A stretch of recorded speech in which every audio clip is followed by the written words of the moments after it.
Louvado seja nosso Senhor Jesus Cristo, para sempre seja louvado.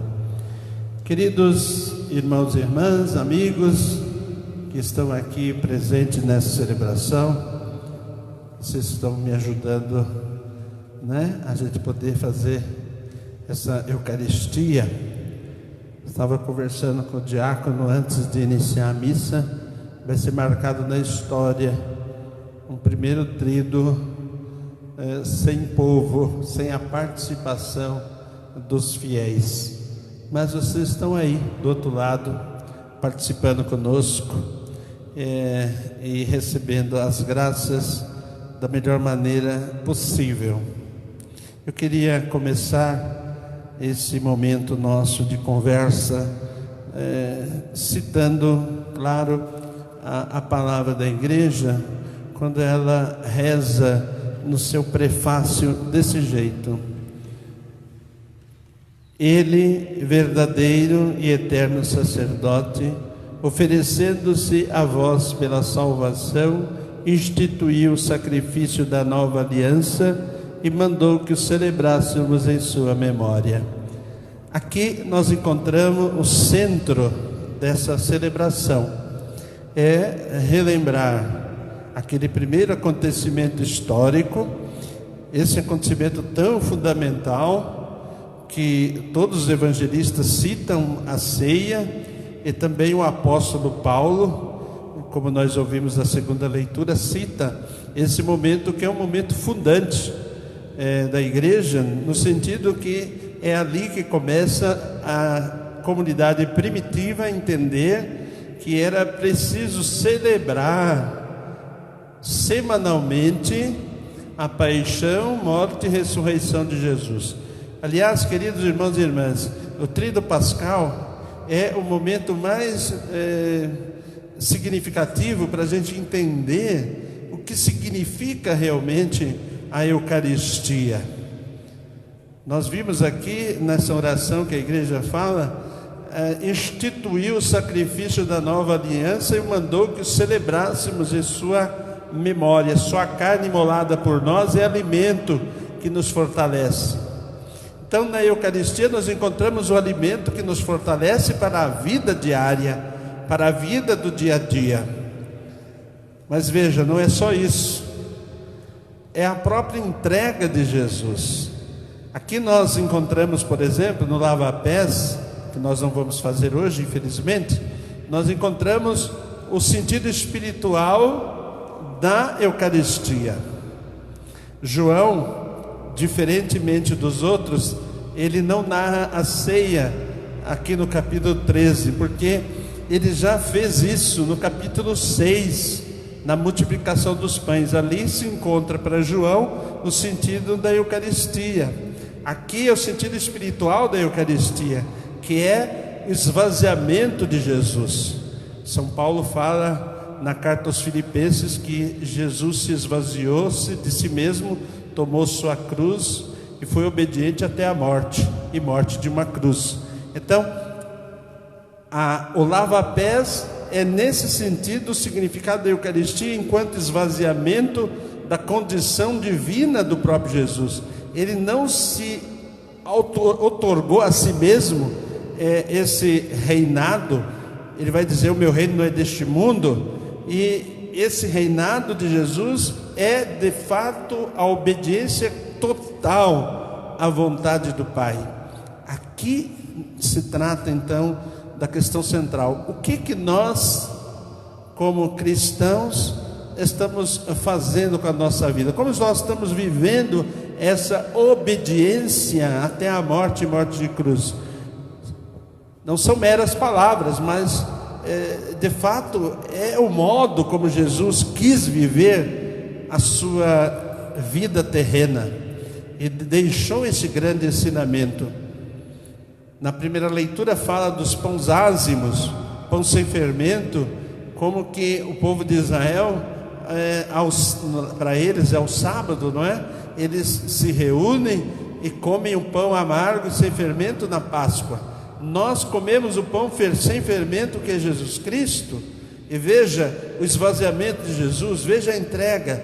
num pedacinho simples de pão, um pãozinho que não tem gosto, um pãozinho que não tem sabor, mas ali se encontra a essência daquilo que é a entrega de Jesus.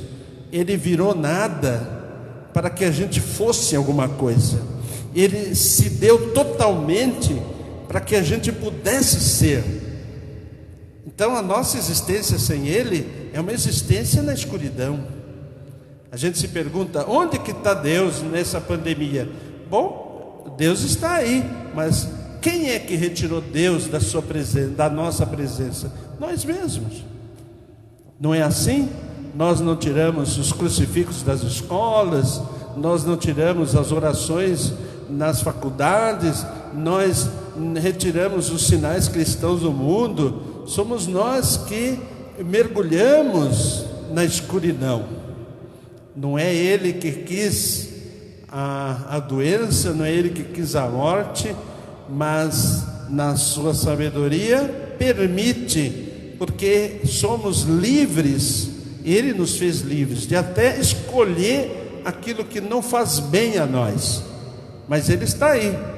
Aquele que pedir, Ele vai abrir a porta. Aquele que pedir a luz, Ele vai dizer, eu sou a luz do mundo. Aquele que pedir o alimento, Ele vai dizer, eu sou o seu alimento.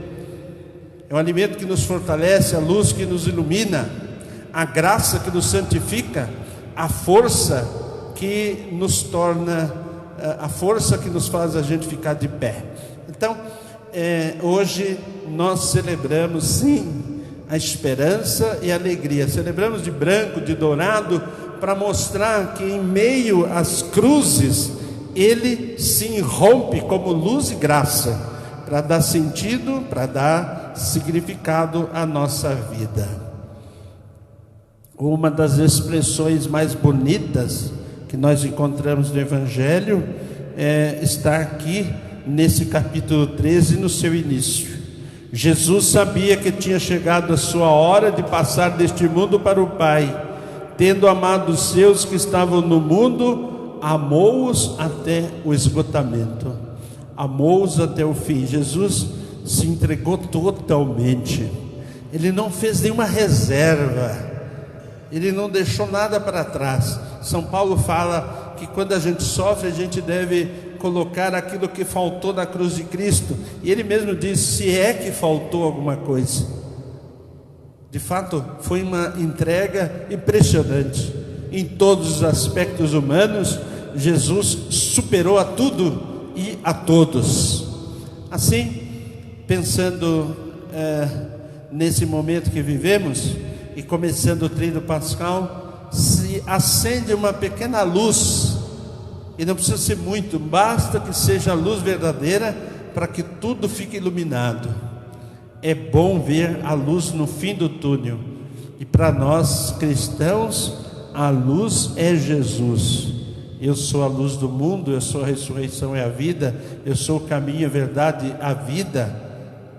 E tantas frases que Jesus deixou para mostrar para nós que Ele está no meio de nós. Através então dessas palavras simples, eu quero dizer a você que me escuta, que me vê, que me assiste nesta noite, não tenha medo.